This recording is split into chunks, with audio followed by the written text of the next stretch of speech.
Litania de la estática. La lluvia dentro de la colmena Primus sabía a cobre, azufre y malas decisiones. No era lluvia real, por supuesto. El cielo verdadero era un mito, una fábula contada por ancianos dementes que afirmaban que existía un techo azul infinito sobre las capas de adamantium. Lo que caía sobre el sector del óxido era el sudor condensado de 10.000 millones de almas, filtrado a través de kilómetros de maquinaria goteante, mezclado con refrigerante de motor y la grasa de las cocinas de la Espira, cayendo 3.000 niveles hasta empapar la gabardina de cuero sintético de Bex. Bex ajustó el cuello de su abrigo. El cuero chilló, rígido por la mugre acumulada. Se agachó en el hueco de una puerta de ventilación, buscando el calor residual que exhalaban las turbinas de reciclaje de aire. «Maldita sea», susurró, golpeándose la sien derecha con la base de la palma. Su lente ocular, un implante reacondicionado de modelo Bosch Prime, que había saqueado de un servidor muerto hace 3 inviernos, estaba fallando de nuevo. La visión en su ojo derecho parpadeó, pasando del espectro infrarrojo a una estática gris nevada, superponiendo líneas de código corrupto sobre la realidad. Un zumbido agudo como el de una mosca atrapada dentro de su cráneo taladraba su nervio óptico. Bex no tenía los créditos para un tecnosacerdote, ni siquiera tenía créditos para un carnicero de callejón. Sacó un destornillador de punta fina y magnética de su bolsillo y, con la precisión de quien desactiva una bomba, lo introdujo en el puerto de mantenimiento bajo su pómulo. Giró 2 veces a la izquierda. Rezó una oración rápida y bastarda al dios máquina, una mezcla de alto gótico mal pronunciado y jerga callejera. «Espíritu del circuito, no me jodas ahora, hágase la luz». La estática se aclaró. El mundo volvió a enfocarse en una resolución granulada de fósforo verde. Frente a él, el paseo del nivel medio se extendía como una herida de neón. Los lúmenes parpadeantes anunciaban salones de juego ilegales, fumaderos de lo y puestos de comida que servían barras de almidón con sabor a pollo, que en realidad era líquen prensado y cadáver reciclado. El aire era denso, una sopa física de humedad y ozono. Cables gruesos como pitones colgaban de los techos distantes, goteando aceite sagrado sobre los transeúntes que caminaban con la cabeza gacha, ignorando a los querubines cibernéticos que revoloteaban ofreciendo indulgencias imperiales a cambio de script. Bex tocó el bulto bajo su gabardina. Un bloque de datos, pesado, brutal, con los bordes oxidados, contenía los planos de ventilación de una manufactoría del clan Bansar. Información liberada. Herejía técnica menor. Suficiente para que un árbitro le metiera una bala en la nuca, o para comprar baterías nuevas para su brazo izquierdo, cuyos servos gemían con cada movimiento. «Hora de cobrar», murmuró. Se mezcló con la multitud.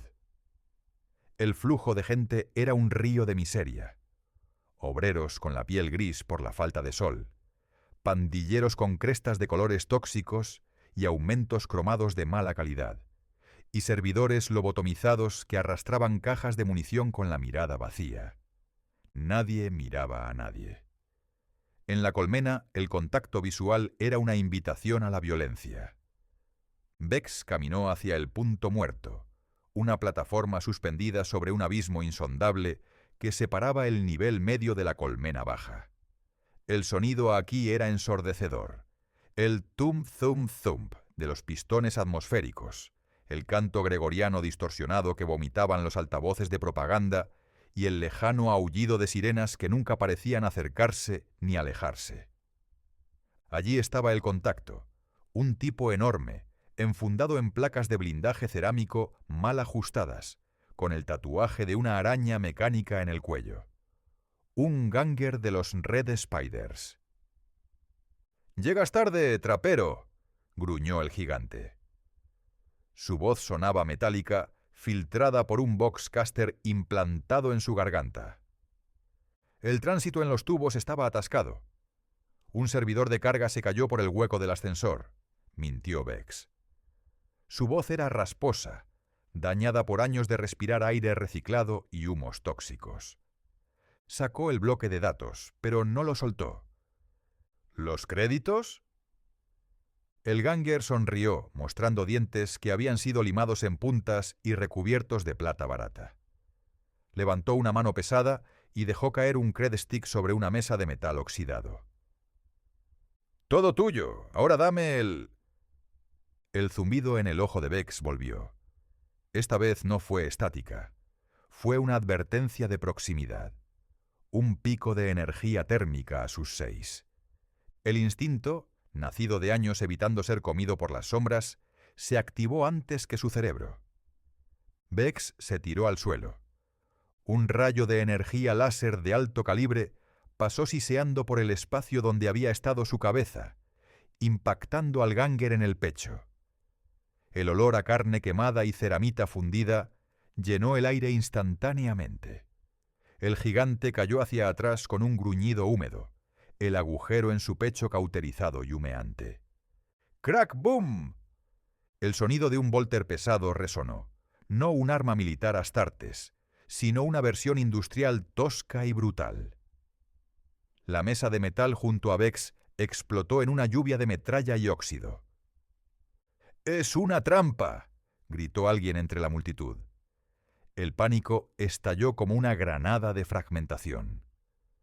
Bex rodó sobre el suelo mojado, su gabardina pesada enredándose en sus piernas. Su ojo cibernético trazaba trayectorias balísticas en rojo brillante, saturando su visión con alertas de peligro.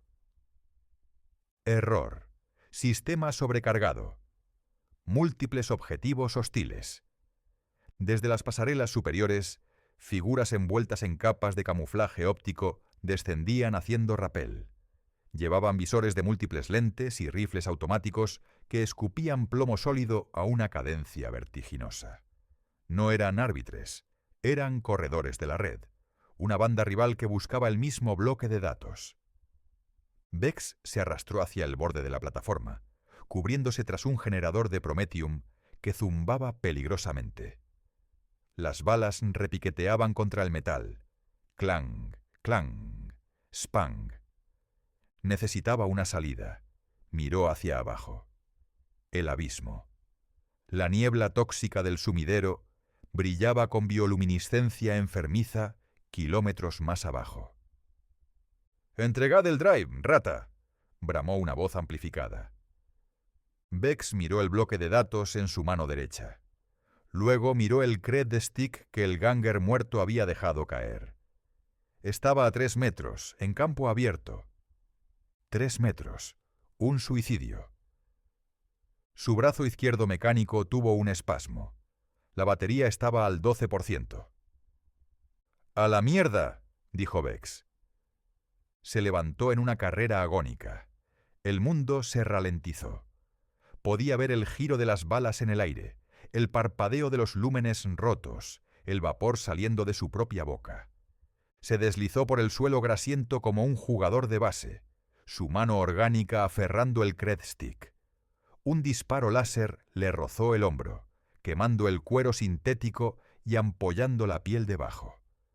El dolor fue agudo y frío, luego caliente y palpitante. No se detuvo. Con el impulso, se lanzó hacia el borde de la plataforma. «¡Omnisia! ¡Guíame!», aulló. Saltó al vacío. Por un segundo hubo ingravidez. Solo el viento rugiendo en sus oídos y la caída libre hacia la oscuridad. Bex extendió su brazo mecánico hacia un cable de transporte que cruzaba el abismo, 10 metros más abajo. Sus dedos de acero se cerraron alrededor del cable grueso y grasiento. El tirón casi le arranca el hombro de la cuenca. Los servos de su brazo chillaron en protesta, soltando chispas azules que murieron en la oscuridad. Bex gritó, un sonido animal que se perdió en el estruendo de la colmena. Quedó colgando, balanceándose sobre la nada, mientras arriba, en la plataforma, los disparos continuaban y las luces de búsqueda barrían el borde. Jadeando, con la visión llena de advertencias de daño estructural y niveles de cortisol críticos, Bex miró su mano derecha. El bloque de datos había caído al abismo. Perdido para siempre. Pero en su mano izquierda, apretado con tanta fuerza que el plástico estaba crujiendo, tenía el Cred Stick. Se izó con dificultad, trepando por el cable hacia una escotilla de mantenimiento lateral que rezumaba vapor. Entró, rodando sobre una rejilla de metal frío, y se quedó allí, tumbado en la oscuridad, escuchando el latido furioso de su propio corazón y el zumbido errático de su ojo defectuoso. Estaba vivo. Tenía créditos para comer otra semana y quizás, solo quizás, para arreglar ese maldito servo. Beck soltó una risa seca que se convirtió en una tos húmeda. Fuera, la lluvia de la colmena seguía cayendo, limpiando la sangre de la plataforma, indiferente, eterna,